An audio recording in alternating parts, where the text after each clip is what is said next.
Isabel Jaurena kazetaria dugu gaur gurekin, Berria egunkariko feminismo saileko arduraduna.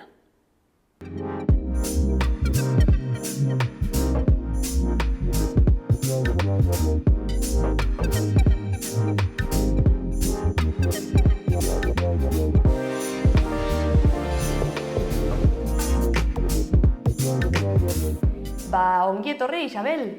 Mil esker. Zer moduz? Ongi, pixket urdurienago oitue ni izatea galderak erantzuten duena, baina bueno, inen dugu zerbait. Karo, gazetaria zara, baina esan didazu ez, kamera aurrean ez zara inoiz agertzen. Kamera entzinean edo irratien, ni solasten ez nire gaut idatzi, lasai, neurtzen alduteraten dutena eta jazta. Bueno, gaur tokatu zaizu, Bai. baina nik uste izango dela elkarrizketan nahiko interesgarria, ze azkenean baita ere gaia sakona da, potentea da, baina hartuko dugu ere bakoitzaren ikuspegitik, ez? Azkenean, 32 emakume pasatuko zarete mendikan, bakoitza bere arlotik, ez? Hitz egingo duzue, zu kasu honetan kazetaritza munduari buruz. Ez dakitze kristalesko sabai somatu dituzunzuk mundu honetan, pertsonalki eta profesionalki? Nik emakume bezala eta baita ere gehituko nioke gazte izateana. Bueno, hori bai beste meloi bat da, hitz egin dugu ere. Haunetan pasatuen ni duela gutxi hasi nintzen kazetaritzan. Ni 2022ko udan hasi nintzen bekadun bezala berrian, eta nik uste lehenbiziko hilabetean tokatu zitzaitela ja bloke hoitako bat, izan zela elkarrizketatu batekin gizon bat zen, jubilatu ezagun 60 urtetik goiti izan ez zituen, eta bera psikologoa zen. Eta nik galdetu nion, xarentin dela aurrek gehiagi erakusten duzten familia horien inguruko elkarrizketa bat, eta nik iten izkion galderak, eta erantzun zen zaten paternalismo batetik, baina ez duzu imaginatzen ze kondescendenziakin, zelako alturaz izateko botere harremanetik erantzuten zatzun. Aina gatu zen punto bat, nik iten izkion galderak, eta erraten zatela. Galdera hori ez gustatzen. Hobekiago formulatu bertzen modu ontara, baina eskatu zaten galderak pasatzeko lehenagotik. Elkarrizketa eta gero bidaltzeko elkarrizketa. Por supuesto, izkion bidali. Eta, azkenean nik oso lastu nuen zuzendaritzakin, editorekin, eta erabaki ginen elkarrizketa hori ez atratzea. Erabaki ona baita ere, karo. Bai, arras gaizki bortitze izan zen. Imaginate, hilabete bat eramaten nuen praktiketan, olako norbaitekin arpatzea izan zen, en fin. Izan zenuen hor bombazo hasieratik, ez, eta hortik ikasi zenuen, baita ere mundu hau ez dela hain polita. Ez que, karo, gaztea izatearena baita ere beste meloi bat da, ez? Karo. Ze, helduagoa zarenean, ez, ikusten zaituzte beste puntu batetikan, ikusten baldin zaituzte, baina bai emakume eta gaztea izanik, badirudi ez duzula ez dakizula ezer, ez? Naiz eta gai horretan experta izan, ez? Igual zu primerako psikologoa zara, baina nik kazetaria naiz, hau ikasi dut eta gaina saiuduna. Ez dakit, momentu horretarako ja saiuduna zinen? Ricardo Arnagisaria... Ez, momentu horretako ez. Hoi berando gotorri zen. Gero, bidali altzen nion ez, korreo bat bitu. Baina orain saiuduna. Ez dut uste nire eta zorituko denik egiran, nik uste hori maizinen zuela. Zerbaitek erraten daten, nitzela izanen kazetari bakarra olakoak pasatu zituena. Ai. Bai. Eta zuzendaritzarakoekin hitz egiterakoan, zen horrelako erantzuna izan zen, ze hori ere garrantzitsua da, ez? Ze haien igual gonbidatu batekin izan dezakezu horrelako egoera bortitza, ez? Baina gero garrantzitsua da baita ere, zure lan esparruan babes hori sentitzea, ez? Bai, alde hortatik hori inongo arazoek izan horitzen naiz, momentu hortan editore zen baten ganagan itzela, emakumea da bera, eta etxaten niongo erazek badu erantzaten, jaun geni dagoen, zerbait ere gehiago pasatu zen, eta eran ginen, ez dugu atrako, eta jazta komunikatu nion hori elkarrizketatu horrei, eta jazta. Zuzen aritzen aldetik arras-arras ongi, ulertu zuten guztiz. Eta eskertu zuten niko hierran izana. Baita ere, esatearena, ze batzutan ere ikusten zaigu, ez? Gainera hasi berria, hilabete bakarra, igual batzutan pentsatzen dugu igual gure errua dela, ez? Zerbait gaizkiari garela egiten, ez? Bai, hori da, nik hasieratik, elkarrizketa eta gero, pikatzen nintzen bezala erraten nuen, jota nik orain noratrako dut hau, eta nik prestatu nuen elkarrizketa, berez, helburu honekin nik nuen elkarrizketa aldatu zaten dena. Eta, erran, mira, jazta, bota garo limatete bronka, botako atete bronkatutan lago hemen 1000 betetako, eta nik erranen dut, eta jazta, azkenean ez dire 1000 bete zen, kasi 3 urte, baina, Han jarraitzen duzulako, bai, hori da, bai. Taldean, zarete emakume asko edo nola mixtoa da? Badago denetik, saian arabera aldatzen da dexente, baina ni Euskal Herriko saian hasi nintzen gizarte eta politika gaietan nahiko paretsu. Gizon eta emakume aldetik kopuru berdintxue gara, bai Andoainen, egoitza nagusien eta bai delegazioetan ere. Eta gaur egun nago feminismoko saian, eta feminismoko saian ni haitzen naiz gehien bat, eta gero laguntza eskatzerako orden ere gehienak emakumeak izaten dire. Bueno, baina feminismo saiako orain arduraduna edo izanek, izango zu ere zer esan gaia hauei buruz, imaginatzen dut, ez dakit izango zuela nahiko gai mamitsuak ere jorratzeko, ez dagoen munduan dagoen moduan, ez, egon da? Bai, justo horren nintzen, onatorri baino lehen lankide batekin solasten, karo, guk dugune direguneko gaiak, eta gero aparte, elkarrizketa, reportaje, basako nago lantzeko ez, eta eraten joa, ailegatzen da punto bat duzule, hainbertze eraso. Ailegatzen zaizkitzu, ez dakitzen bat emakume kontatu nahi dutena bere testigantza dela, indarkeria obstetrikoa jasan dutelako.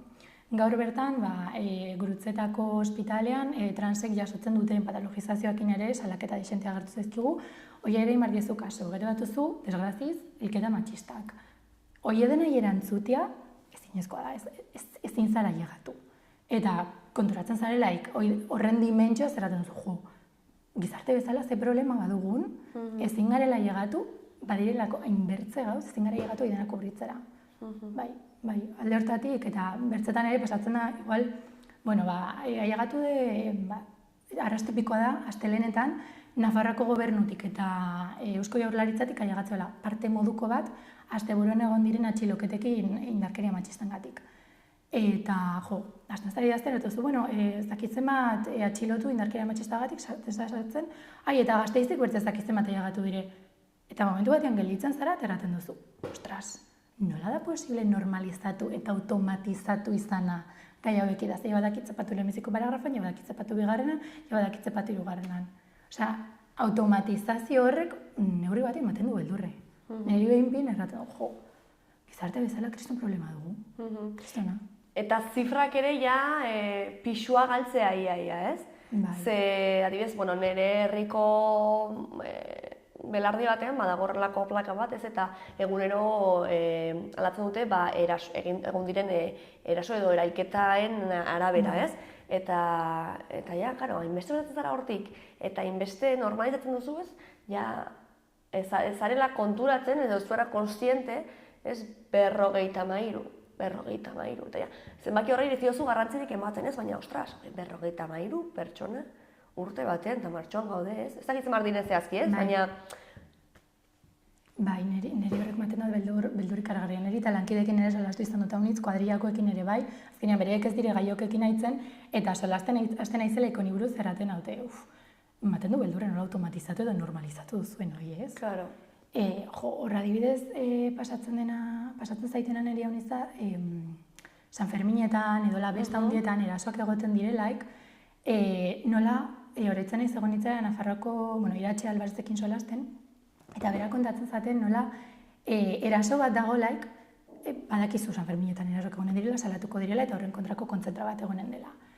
Nola automatizatu dugun hainbertze, kasi falta zaigule, bera kontatzen zuen egitarauan sartzea. Ja. Eta, hoi, kristo problema da gizarte bezala. Osea, ze eraso bat egon behar da, kontzentra bat inen dugu, manifa bat inen dugu, eta ja ez. Osea, erasotzen nahi dakute, hiltzen nahi dakute, zerbaitin mar dugu hori aurreiteko. Hau ez da normal, ezin dugu normalizatu, ezin dugu automatizatu honi ematen diogun erantzune. Eta badakit mugimendu feminista nahi direla indarkeria matxista eraso emateko protokolo guzti hauek berrikusi nahian, ze erori gara automatizazio edo normalizazio, ez dut eranen normalizazio, baina erantzunek beti automatizazio. Bai, naturaltasunez edo ja ikustera hori eta ez da... Karo. Kaleko jendeak igual ez dukusten, baina haunitzetan pasatzen da, badibidez, hilketa matxista baten aintzinean, ez? Hilketa bat egon da, urte hasieran egon ziren bi, Barakaldon eta Irunen. Eta aldundietatik, udaletatik, bidaltzen datzute ohar bat, hilketa matxista gaitzesten dugu, bihar eguerdiko 12etan, kontzentrazioa behin dugu herriko plazan, o lo que sea, mugimendu feministak berdin. Zuk hartzen duzu, hilketa guzti horietatik, aldundiek, gobernuek, udalek, dena delako bidaltzen dazkitzuten oharrak, igualak dire. Automatizatu dugu erantzun hori. Hoi problematikoa da. Gizarte bezala ezin dugu onartu automatizazio. Neri kriston beldur ematen dat. Eta horrekin beti bai planteatu izan dugule, bulegoan solastu dugu hauniz gaiontaz gizartea ez da konstiente, bai, badago erantzun bat, eta ongi dago, eta eskerrak erantzun hori dago, eta egon behar du, baina zerbait gehiago behar dugu, eta zaparte.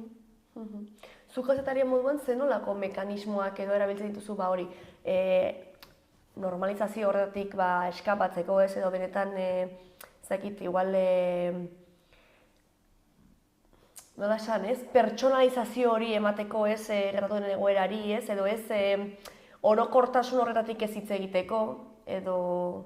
Pues galdera errazena da, ze hitzetan kostatzen du automatizazio hortan ez erortzea. Ni saiatzen izena beti oroitzen da, ez diela zifrak diela pertsonak. Eta hilduten Andreo izaten altzela zure ama, izaten altzela zure inguruko bertze dozein. Eta tratamendu hortan saiatzen ez beti mugimendu feministakin solasten, eta Andre horren inguruen zagon sare horrekin solasten, eta horiei ere hau txamatezen biztetan, erortzen gara instituzio ikasi martzaile, evidentemente, baino kaleko borroka horrei ere ikasi martzaile, eta kaleko borroka hori da normalean, kaleko borroka horrei esker gehienetan erantzuna da dena, eta batugu neurriek gaur egun.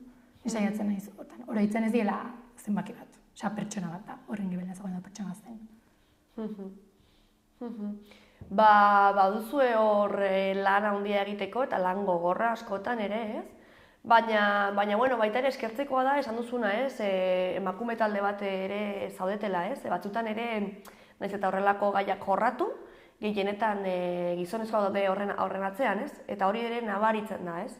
Ze igual, badaude bat asko oso sensibilizatuta daudenak eta oso feministak direnak, baina, azkenean ez da berdina, ez? Pertsona privilegiatu batek beste zerbaiti buruz hitz egitea edo benetan, bere azalean erasoiek modu batean edo bestean jasan baldin baditu, ez? Bai, eske hor bauta adibidat ez dutera nemazpara izenik edo kasu ezein den, ez dutera nahi arazoek, baina oroitzen aizkan den urte bukaeran egon zen EAen kasu potolo bat hezkuntzan, eta, kasu arras mediatikoen zen, eta bidea honitzaitu ginen hoi heldu nahian, hoi kontatzen, eta, baziren gozera maietalde bat, solastu zuena kasu horri buruz, Davidekin. Eta gai lan duzuten kazetari guziek ezpada gehienak, edo behinpin bi pertsona hauek solastu zuten gehienak, gizonezkoak ziren izanezik. Eta oroitzen naiz, nik adranoen albiste hoi, edo reportaje bezala, edo lokesea, Bertze Davidek ere atrazuten, denek azkenean aldi berean atraginoleko, hola funtzionatzen dutelako kazetaritzen tenpoek, eta idatzi izateten, bi bozera maile horiek, eta errantzateten, mil esker Isabel, nola nabari den Andrea zarela, ja bakarrik nola landu duzun albiste hau, ez du zer ikusik, nola landu duten bertze pertsona hauek, ze bertze pertsona horien gana ganbar izan ziren erratera, guk hau ez dugu larran, ikuspuntu hau ezin duzu hau laman, ez delako zuzena gezurre delako, eta elkarrizketan behin eta berriz aipatzen zuten detaile bat, ez dut erran bar, ze jakin bar da ze kasu den, baina aipatzen zuten behin eta berriz detaile bat, hau ez erran nola, gezurre delako, eta guztiz desitxuratzen duelako kasu, eta guztiz desitxuratzen duelako biktimen testigantza. Torden, jaso nuen beraik erantzuten bezala. Eta logikoa da, beraiko jarratzen batzute bela jasotzea. Bertze Davidek titulatu zuten horrekin. Erran beretzen horrekin. Eta horren, talde horren bako izan zen, kriston kolpia, beraik pasatu zuten eta gero, kasu hau atratzeko argita da, kasu horren inguruen mediotan solasteko, batean, bai solasten dute, baina gainera desitxuratzen dute guk eran dugune. Gure kontra egiten dute gure alde inbarrian. Eta adibide hori da hurbilena, baina pasatu izan zaiben, baina gehiago. Bai. Baita nik uste gaudela kazetaritza munduan momentu batean oso sensazionalista, bihurtu garela, ez? Eta batzutan hazen zaigu zer den etikoa eta zer den garrantzitsua, ez? Eta zer garrantzitsua den empatia eta haien, esaten duzuna, ez? Haien hitza plazaratzea, ez? Eta bai, askotan gertatzen da nik uste eta arazo handi bat da, ez? Detaile horrela baita ere horrelako true crimes eta horrelakoak ere orain modan daude, batzutan ez, baditut horrelako kasuak ere buruan eta ateratzen dira horrelako erreportaiak daukatena fokoa ezakit, prensa del corazón izango balitz bezalako zera batean, ez? Eta ez, hori izan kazetaritza. Hor bada bertze kasu superinteresantea dela, Mario López, Lointek Gernikako entrenatzaile hoia, bere bueltako kasu guzti honetan, Gernikako sare feminista izan zen, biktima babestu zuen hasiera-hasieratik eta bere ondan egon dire prozesu guztien, salaketatik hasi eta epaiketaraino, ailegatu zelek epaia dena, eta beraiek, hasiera-hasieratik erran zuten favorez, ez kontatu eraso honen inguruko xetasunek ez dutelako. Ez dutelako deustako balio. Ez datzute balio albiste hauek ulertzeko, ez datzute deustako balio. Bueno, edabide haunitzek, kontatu zituzten xetasun guztiek. Dena, morbosoena ateratzen zu, zertaz, klik erresa delako. Badakizulako jenak lehitu behar duela, jena interesatzen zaiolako. Ze pasatzen da, zu kontatzen duzu lehikoi, lortzen duzun bakarra gehienetan da, jende horrek biktima epaitzea. Epaitzea biktimak erabaki duelako salaketa patzea, edo ez duelako erabaki salaketa patzea. Epaitzea, biktima horrek kontatu duelako sare sozialen bidez, eta ez polizien aintzinean. Biktima horrek, pertsona horrek, emakume horrek gehienetan, nahiko lan badu, nahiko prozesu pasatu du ailegatzeko puntu hortara, erabakitzeko kontatu, salaketa bidez edo ez, hasteko bezala orain, zu foko publikoan patzen Andreoi, eta Andre horren erabaki guztiek. Brutala izan zen Andre horren kasu ere bai. Bueno, oso aipatua izan da, hemen Juñan gertatu zen Safuñetako Manadaren kasuan, eta biktimarekin egin zen espekulazio, morbo eta epaiketa guztia. Izan zen izugarria. Eta kasua, nik uste ez dela egon, kasua argiago bat, ez? Espainia mailan, eta hala ere, biktimarekin izan zen brutala. Gero, atera zenean Netflixen dokumentala ni banengoen ez urduri, ez? Ni pentsatuz, aber zer egin duten, ez? Zer batzutan horrelako dokumentalak egiterakoan, baina ez, egia da oso dokumental zintzoa dela, eta oso ongi pasatzen dute, eta nik uste ikuspegi feminista batetik egin dagoela, ez? Baina bai, zaila da batzutan, eta bueno, hor duzue, saio horretan zaudeten emakumeak, duzue hor lan potente, baina oso beharrezkoa. Bai, dudi gabe. Guretako ez pentsa, ez dugu dena ongiten, gukerean kasartzen dugu egunero, baino gehiagotan. Baina, ezakit, batu bertze jende baten ikoen. Zu balin bazinen hor, nahiko zinu nahi dena kontatzea. Klik baten izenean, klik baten izenean iten da dena. Titular guzti horiek, epaiketa bat dagolaik, guri bidaltzen dakute, epaiketak daudelek zerrenda bat, egun honetan hasiko dezakiz epaiketa, ez dakizari buruz, eta normalean erekiek dire gaten altzara, kontatzen dute dena, eta kazetariek erabakitzen du ze filtro pasatu, bertze jende batek aitzerako orduen. Ez dakit, egitan beharrezkoa da, detaile guzti horiek kontatzea.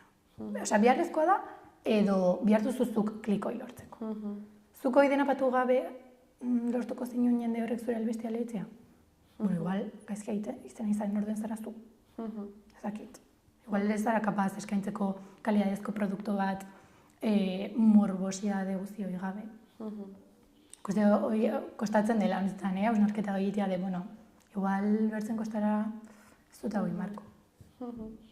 Eta ze horrelako, ezagite, imaginatut kasuetan edo momenturen batean zalantza dituzunean, hau aipatu beharra da, ez dago aipatu beharra, ze filtro edo erabiltzen dituzu, edo ze referente ezagite beste emakumezko batzuekin konpartitu, edo... Ez zaila da, arrazta izaten da, baina klabea da, zalantza iten bali baduzu, hasi pentsatzen gaizki. Orden, nik zalantza goteri normalen beti galdetzen nien, bertzen norbaitei, opatuko zinun. Eta orden ja, normalian, bati galdetu erdiko, jatortzen zezkizu bertze bortz, eta gaude bortzen artean erabakitzen, hau sartu behar dugu bai edo ez. Ez da erresa, baina nik errain nuke klabea dela informazio horrek zerbait aportatzen dio albisteai, edo reportaje edo elkarrizketai berdin zait. Ez balin badio deus aportatzen, informazio horrek ez balin badu laguntzen, detaile horrek ez balin badu laguntzen, kasu hoi ulertzen, igual ez dugu gaitu barrek. Balin bagaraia morbotik solasten, igual ez dugu behar. Igual ez dugu jakin bat, igual sexu eraso bat edo bortxaketa bat dela errateakin, hauserki da, igual ez dituzu kontatu barrik detaile guztiak. Edo epaiketatik, batzutan baita ere, negratu izan zaitez, berriak irakurri, eta hor, epaiketa bat dagoela ja susmatu, ez? Eta, bueno, kazetari bat ez dago ere epaitzeko, ez? Badago informazioa plazaratzeko, eta gero bakoitzak egingo du bere epaiketa seakaso, ez? Etxean irakurtzerakoan, ez? Baina hori ezin dugu ekiditu, ez? Baina, karo, ja berri bat irakurri eta ja epaiketa horre ere izan. Bai, bebe, hau nitzetan nabaritzen da, guztiz, ikuspuntu subjektibo batetik eraiki daude. Bueno, lehen aipatu dutena, ja, kasi daude eraikik albiste horiek modu batean seinalatzeko biktima eta seinalatzeko bere erabaki guztiak. Eta nik uste, ja, behin egiten duzule, lortu behar duzu makarra da jende hori zure gana horbiltzea, baina intenzionalidade batekin nina dago. Nik ez dut uste, hain ikuspuntu morbosoa edo hain bertzexetasun partekatzen duen jende honek nahi gabeiten denik. Nik errain nuke intenzionalidade arrere batekin ine dagoela, ikuspuntu feminista edo mugimendu feministan lan guztioi hankaz gora patzeko. Orain azken aldien hain bertzea ditzen den manosfera edo ideia reakzionario guzti hauek elikatzeko, dudikabe, ez dut dudikiten intenzionalidade arrere batekin ine dagoela, eta desgraziz, hau nitzek lortzen dute, eta lortzen nahi dire, urte guzti hauetan lortutako aurrerapen guzti horiek, hankaz goitipatu, eta gaur egun, nagusitzen diren dira, erranez, auserki berdintasun dago, ez duzu eus gehiago bihar, zertako da martxoak 8, noizko gizonaren nazioarteko eguna, edo lako komentario gaten gara itzen azken urtetan, eta goiti da zi. Bai, egia da konstantemente ari garela horrelakoak entzuten, ez? Eta niri hori askotan ere emakumezkoekin, hemendik pasatzen emakumeekin, konpartitu dugu nola posible den, ez? Baita ere gertuko jendea, ez? Eta igual zure ideologiatik oso urrun ez dagoen jendetik ere horrelakoak entzutea, ez? Igual hasiera batean, pentsatzen zenuen, hori ezakit zure ideologiatik oso urrut zegoen, ez edo ezakit zure ingurutik oso urrut zegoen norbaitek esango lukeela, ez? Baina gero eta gertuako jendetik entzuten ari dira horrelakoak, eta, claro, eske fake news bat ateratzea oso erraza da, datuak asmatzea ere oso erraza da, gero, datuak ematerakoan ere, jendeak ez sinestea, badirudi erraza dela, ez? Hori da beste kontu bat, ez? Batzutan, badirudi datuak ja ez dutela ezertarako balio. Eske datuak daude hor, baina denuntzia faltsuen kasuan edo guzti horretan, ez? Batzutan ezakit zer behar dugu krokis oso argi bat ikusteko, ez? Portzentai oso txiki bat dela, ez? Eta zenolako zakit. Bak ez zer horrez zepasten zaite, bueno, eta hau behin baino gehiagotan, ez da nire idea, nahi dut, solastu izan dut jende gehiagokin da. Mugimendu feministatik edo berdintasunan aldeko borroka honetan gauden jende guztien aldetik, guk beti jo dugu arrazionaltasunera. Jo dugu datetara, jo dugu informazioetara. Hau da, badena eta sinetxi barra duzu, hauek dire datuek. Ez pasatzen da? Ideia reakzionario guzti hauek, manosfera elikatzen duten gizon guzti hauek, gizonkerietan nahi direnak egunero, beraiek ez dute jotzen arrazionalidadetik, jotzen dute emozionalidadetik. Eta emozionalidadetik, aiagatzen zara lehenago gizon haien gana, eta mezu sinplekin aski duzu, ez duzu jagaiago behar. Ordean ze pasatzen da, jende horrei, gure datu bombardeoi edo mezu emozional horiek erranez, feministen kulpa da, zuk neskalagunik ez izatea, bueno, baze hartuko dute lehenago, mezu emozional errexoi. Orden, ikuste hor guk momentu gontan dugun, edo gizarte bezala dugun erronka nagusietako bat dela, jakin ez gelditu orain arte zabaldu dugun mezu arrazional guzti hauek, edo dinamika hau ez gelditu, baina aldi berian jakin nola llegatu bertzea, adibidez, mutiko gazte horien gana, emozionalidadetik. Arrazionalidadea alde batera utzi gabe. Nik uste oreka hori biletu gara dugule, eta ez da erresa. Ez gara asmatzen nahi, baina ez da erresa. Eta beraiek, bertze guzti horiek, manosfera nahitzen diren gizon guzti horiek asmatu dute. Eta jakin dute, nondik jo, eta lortzen nahi dire. Betidanik gustatu izan zaizu kazetaritza mundua? Betidanik izan da zure nuga, ez? Ez, zero. Ni hasi nintzen batxilergoa zientzitatik iten. Ai ba? Bai, ni zientzitara nien. Eta gero ja erranen, bueno, pues igual ez. Eta beti bai gustatu izan zaitela idaztea, baina, bueno, kazetaritza ikasi dugunen 189 bezala. Eta orden nire irakasle batek, eran zaten, bueno, ez duzu pentsatu kazetaritza, eta niko, pues ez dago nire aukeren artean sikiera, oza, enoen imaginatzen ere, zenetako kazetaritza zen hau, jenda intzinean solaztea, eta ni superlotxatien naiz, ni naiz gai, ni jendeakin solasteko ez mil esker. Hor, baina, bueno, azkenean konbentzitu zaten, eta eran, pues ikasiko dut. Total, konbentzitu zaten egin bertze, bota nuen, oza, nire behin niten duzule gara hortan zai selektibidadea, zerrenda hoi patzen duzunen zure nahi duzun karrerekin, batonen, kazetaritza, eta ja. Eta nuen, kazetaritza, edo deus. Oza, todo nada. Eta, jazta, antxeakitu nuen, gustatu zitzaiten. Hasi, bueno, lehenbiziko 2 urteak egidan hasten zirela ikusentzun eta publikin. Eta hoi, bueno, etzizaiten egin bertze gustatzen, baina 3. mailan jasotu nituen irakasle batzuk, reportajeak, elkarrizketa sakonak, eta pues igual beho gustatzen zait. Solaztea jendeakin haitzia zer duten berai kontatzeko eta kontatzean ikoi. Hortik baina izan zen kasualidadea. Bai. Eta erreferente kazitariak ja, bazenituen, aipatu duzu igual 3. maila horretan ja igual batzuk bai, ez? Ze garrantzitsua da baita ere, ez? Erreferente horiek egotea askotan, bueno, nik uste gero eta kazetari, emakumezko kazetari gehiago daudela, beti nik ere egon dira, ez? Baina beti batzutan ere gehien bat sektore konkretu batzuetan, ez? Eta igual ez hainbeste, adibidez esan duzu, ez? Politikan bizinela lehenengo, eta orain feminismoan ez, osea, karo, dira baita ere, ez? Politika eta gizartea eta gehien bat izan dira gizonezkoak eramanen dituzten gaiak, ez? Orduan... Hor pasatu zen, voy a confesarlo. Eniz hori itzen ze kurtxoetan izan zen, baina, bueno, bazen olako ekitaldi moduko bat, antolatu zuten Bizkai aretoan EHUk, eta guk ikasten ginen kazetaritza multimedia, kasi barzela, kesi kamara, kesi orai idatzi, orai irrati, orai dena, ikasgaioetako batean gamara ginen kubritzera jardunaldioi, kazetari profesionalako alin bat. Eta hor zagoen izlari bat, niko nuen zautzen lehenagotik, eta erden, es interesante tipa, bueno, ataren zen, encantadísima. Inio elkarrezketa bat, eta, bueno, elkarrezketa bat, lau galdera. Bai, elkarrezketa bat. Osa, emozionadísima. Total. Kazetari hoi, izan da gaur egun, ni baino lehen zagona, dela Maite Asensio, ni baino lehen zagona, feminismoko gai hauetan, hori amatasun bajan dago, baina, bueno, segidoan bultatuko da, eta izan zen kasualidad. Ostras! Bai, orduen zautu nuen, eta buake interesante, ojalá zautu tipa hau gehiago, eta gero ekitu du berekin lanean. Ze pasada, ostras, hori... Pile bat, bai, osea, kasualidades. Ostras, hori nahiko potentea da, ez da erresa ere gertatzen, baina... Bai, osea, izan zen brutala, zautu nuen eranen, Maite zuzentzen nire testok, eraten zeidatzi hobe, proposatzen gaiak eraten, bai. Izan zen desvirtualizazioa pertsona bat, ke guai.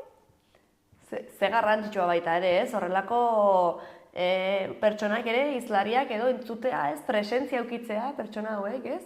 Eta ikustea, eta, bueno, esatea ez, ezkeni bera bezala hitz egin nahi dut, edo lan egin nahi dut, edo berarekin batera egin nahiko nuke lan, edo, ez?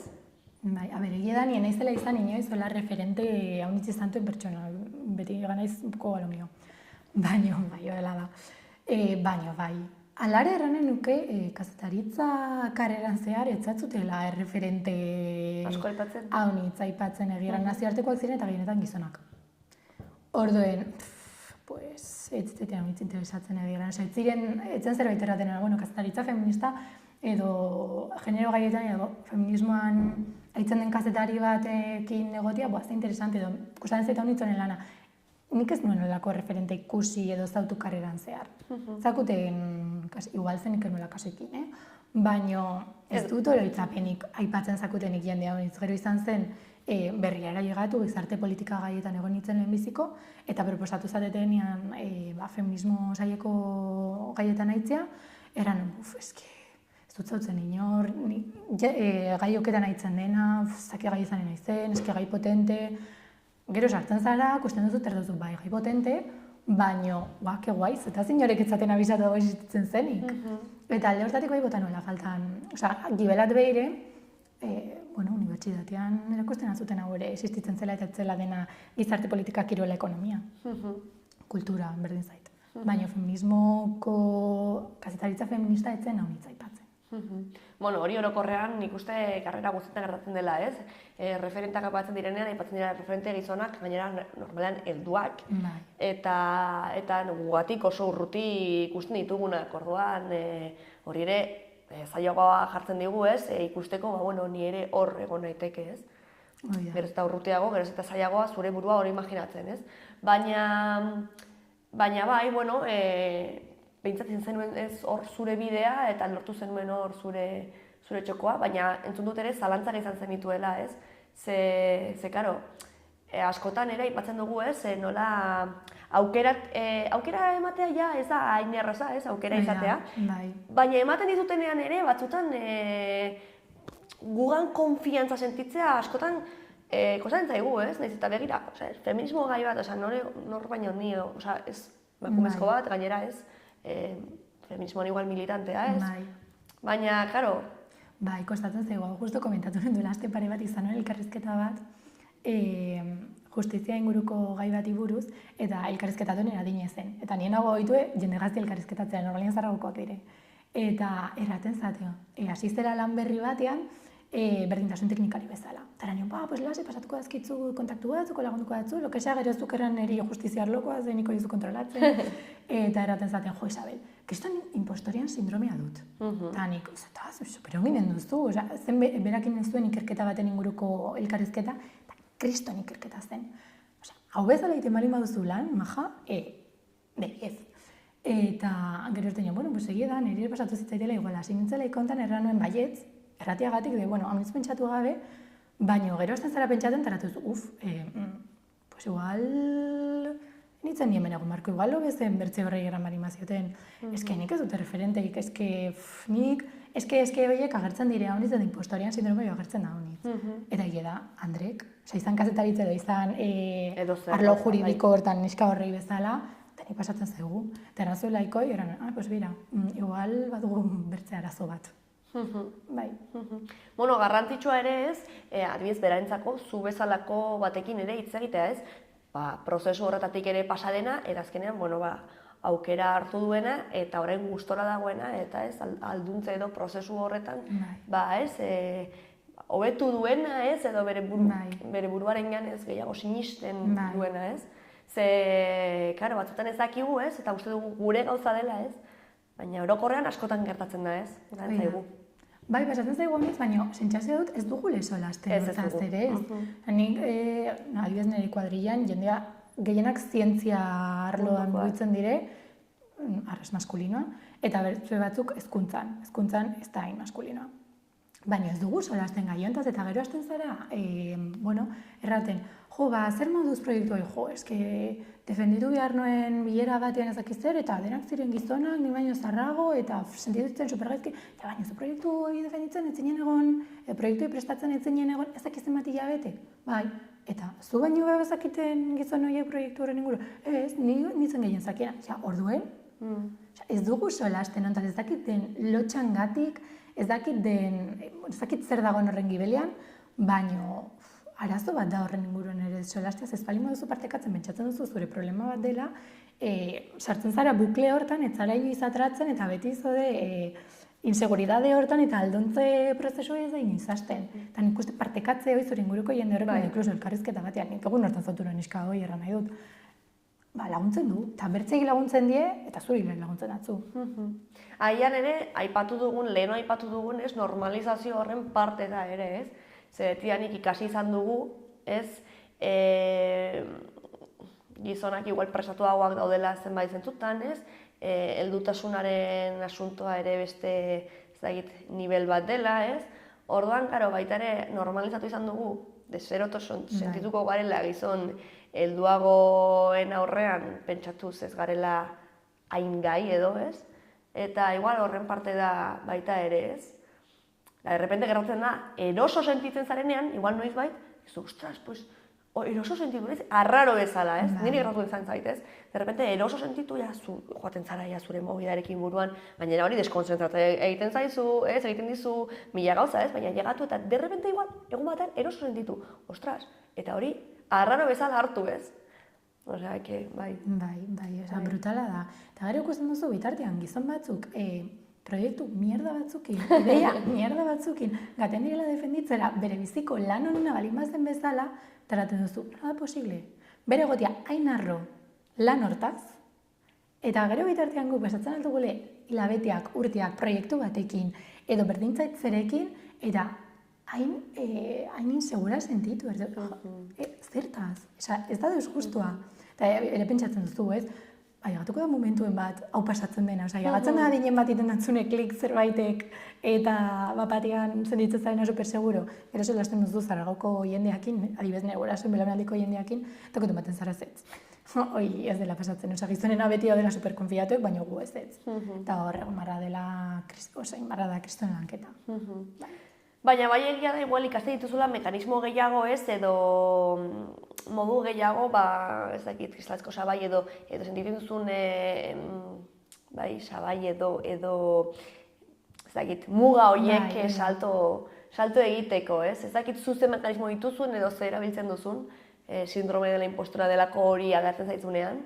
Nahi pasen zaitena honiz da, nire pertsona superrazionala, dena ordenatu barra dut, planifikatu barra dut, ez dakizena denbora lehenago, baina egia da, erabaki importantiak hartzerako orduan, ez du pentsatzen. Perfecto. Daiten dut, jazta. Orden, horrek funtzionatzen da, eta honitz, impostorien sindrome honi edo aurreiteko. Adibidez, eskaini izatelaik sailontan sartzea, nik pentsatu izan bali manuen erran ez ez. Seguro nago erran ez ez, baina, bai, jazta. Gero ondorioak, jazta, gero inen duzu. Orden, nire mekanismoa honi aurreiteko beti da, bai, jazta, inen duzu. Inbalin baduzu horrein arte, inen duzu. Igual gaizki, sartuko duzu hanka? Seguramente bai, denek sartzen dugu hanka. Baina inen duzu. Osea, hau niz ez pentsatzea, nire mekanismoa. Zerazten bali maiz pentsatzen. Hasiko niz bueltak maten, pentsatu zea, atratzen alden gaizki, esartzen zara bukle batien ez zaren justatrako. Baina, gehiagi pentsatze horrean ikuste ere badugule, zakit, barneratu egi, iruditzen zait. Beraiek ez bali dute pentsatzen erabaki bat hartzerakoan, guk ere ez. Gero ja, inen digo horren hori.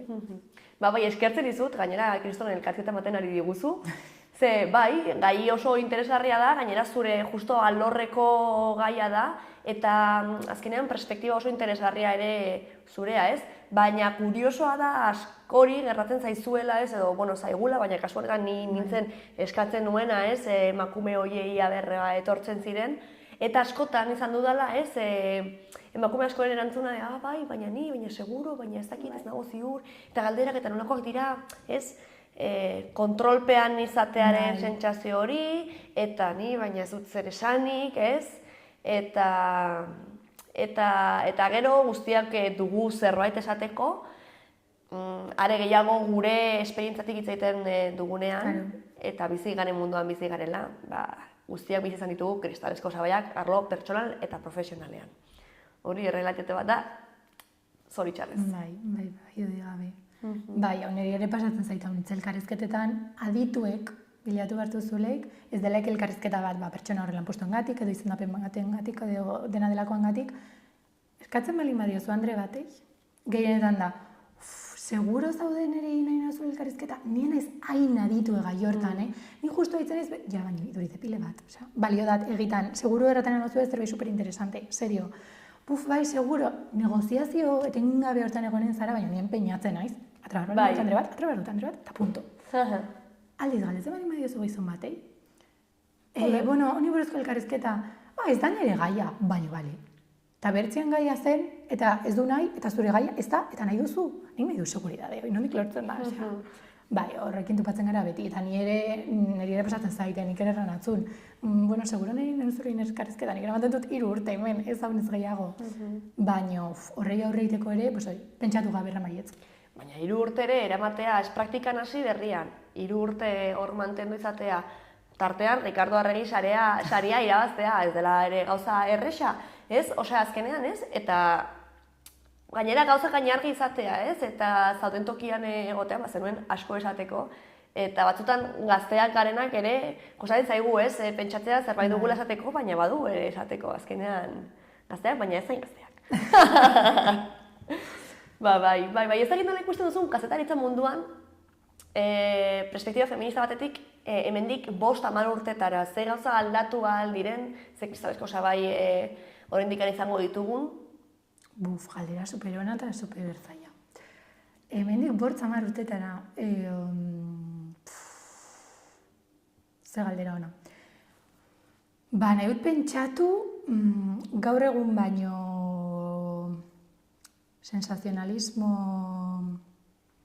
horitasun hori ez dela inbertze gonen, eta orai sartzen ari garen belaunaldi feminista hau, belaunaldi gazte hau gai izanen garela, gu baino lehenagotik dauden bertze andre feminista eta berdintasun aldeko borroka honetan fuerte egon diren hauen gandik ikasi, eta jende guzti horrek egiten duen lana, baino lan hobiain, eta guria izateko gainetik dagoena. Zakit esplikatzen naizen. Kazetaritza feminista hori, perspektiba feminista hori izatea benetan nagusi dena edabidetan, eta ez solastu dugun sensazionalismo hori hoi, klik errexoi, eraso baten inguruko etxetasun guzti horiek matentuen hoi.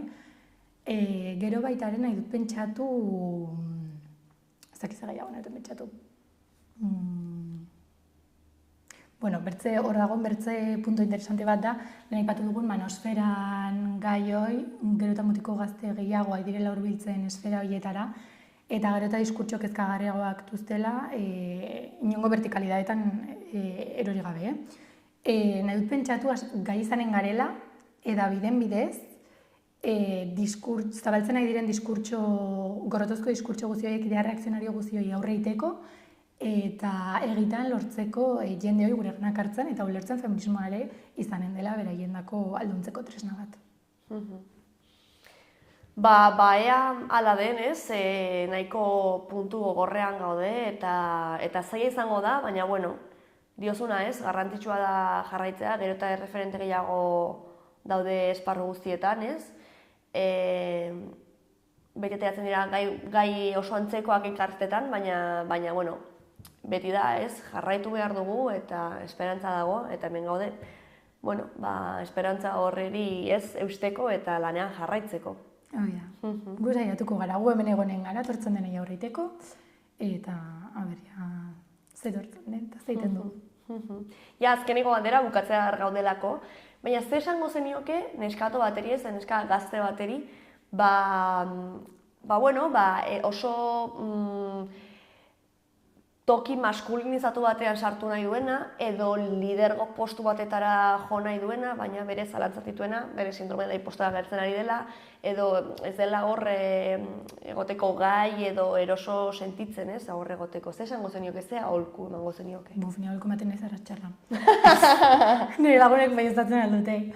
Nik erran edio niri funtzionatu datena, eta da izan entzuzu kriston dudapile, kriston beldur pile, erabaki hartu eta gero da mutuko zara eta nahiko duzu erran, igualen hartu bar eta hondizetan rebobinatuko duzu, baino nik erran nion beldurrekin baino ez pentsatu gauniz, zu pentsatu zure ondoko gizon horrek bere proiektu mierda hori defenditu balin badu, bere biziko proiektu honena balin bazen bezala, zukiten alduzu eta inen duzu hobekiago, seguro nago. Así que beldurrek baino Gero ja, pentsatu nora inen duzun, pentsatu ondorioetan, pentsatu hankasartuko duzule, berdin du, baino horrekin gatuko gara.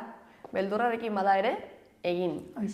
Mila esker etortzeagatik, Isabel, plazer bat izan da. Eta zorte egon proiektu guztietan. Eta egongo gara kontaktutan. Egonen gara. Mila esker.